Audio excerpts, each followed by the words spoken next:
342 regulated dams, given the rainfall amounts that we are now faced with, that we are watching.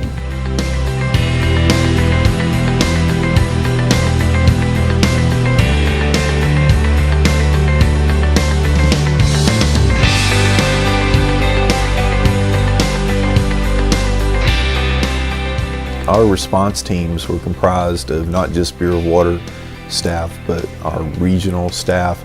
We had asked for assistance from the Corps of Engineers, who had deployed 4 dam experts from their Mobile office.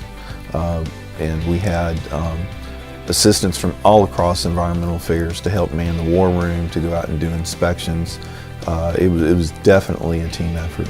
Many times when a hurricane hits, it makes landfall in one particular spot, which it may be very impactful for that area.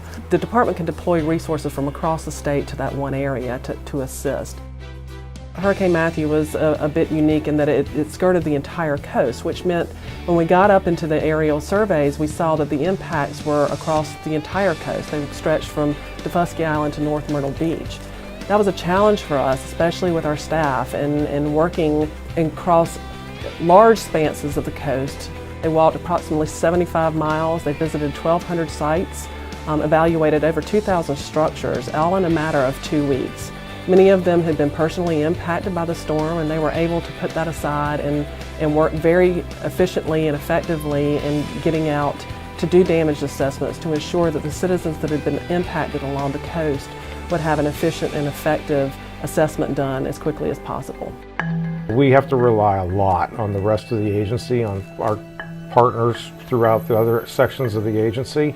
So we get a lot of help from them, whether it's from health services to help us do and manage our special medical needs shelters, whether it's health regulations to reach out and talk to the various facilities across the state. It's our business management office to help us do emergency procurements. It takes the entire agency. It's not just PHP. The response for sheltering went on for 26 days. This is actually the longest documented response that the agency has had around special medical needs shelter. For staffing, we actually operated 136 12-hour shifts over the course of this 26-day operation. That included admin staff providing support, and then our public health nurses actively engaged in providing services to the shelterees. The ACC coordination, I think, is a special team of people that comes together.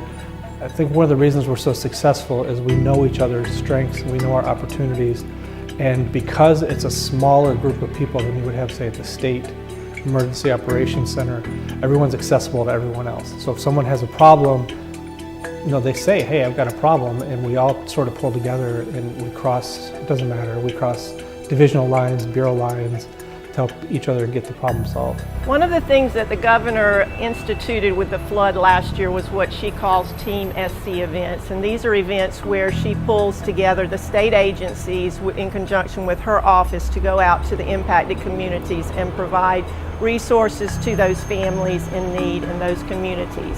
Our agency participated last year and again this year, pulling together resources on the health and environmental side to be at those events.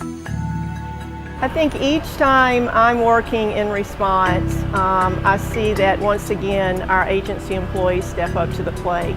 We have outstanding employees. They provide great customer service. As I mentioned, with this type of event, we had folks who had to not worry about their personal lives and act on behalf of the agency and take care of the public, and they did a phenomenal job.